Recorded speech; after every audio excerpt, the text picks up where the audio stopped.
So it'll be interesting to see what Florida does from here because you have 3 losses before your bye week, before you play Georgia. Georgia's playing Kentucky right now. Georgia's numero uno in the country. And Florida, it looks okay. The good thing today, it looks like you found your quarterback, Anthony Richardson. Emory Jones just, I don't know. He wasn't seeing the field well.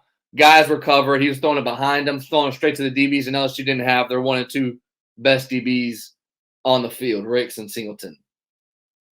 And those weren't even the only 2 guys. You saw the list. It was like 7 deep of the guys that LSU didn't have. And Florida doesn't come out with the win. Florida still finished with like 470 yards total.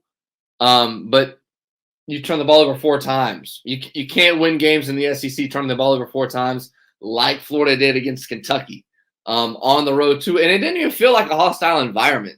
Let me know if y'all felt something different. It felt the environment. This is going to be a little bit of hyperbole, a little exaggerate. It felt like the environment was very Florida Missouri nude. You would think the game being at LSU that LSU was going to have a lot of their fans rowdy, and it wasn't like that at all. At least to start the game. Of course, they got into it in the second half when it became a real game. But it was amazing. Defense. Todd Grantham. Florida's defense is back to what it was last year. If Dan Mullen ever wants to compete for a national title, let me take a step back. If Dan Mullen wants to beat Georgia, wants to compete and win the East, and go to Atlanta consistently and win SEC titles and compete with Alabama, whoever's best in the West, you got to get rid of Todd Grantham. There's been too many times, time and time again, where Todd Grantham has just given up these clunker-type games. I don't know who you want to blame it on. Obviously, he's the head of the defense, so he gets the blame. But, I mean, that was inexcusable. It was time and time again. They ran the same exact play over and over again. And that's how LSU finishes with 454 yards, only 130 through the air, 320 rushing. And also, LSU had 2 big plays through the air, and they were both called back, if you remember. Well, I think one was in each half. Both might have been in the first half.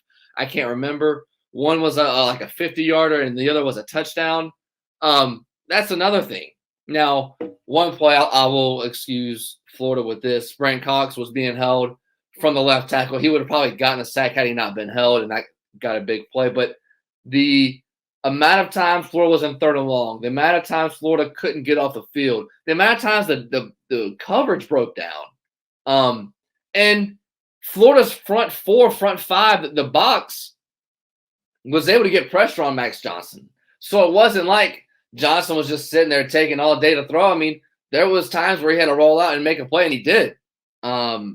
So it wasn't that. It was more of the – to me, it felt like the back 7. So but this was wild.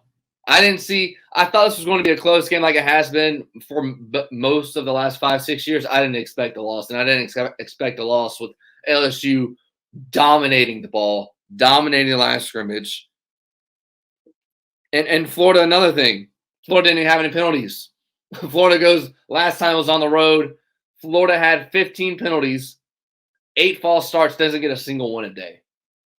No penalties, 4 turnovers, but you give up 320 yards on the ground, and that's SEC football.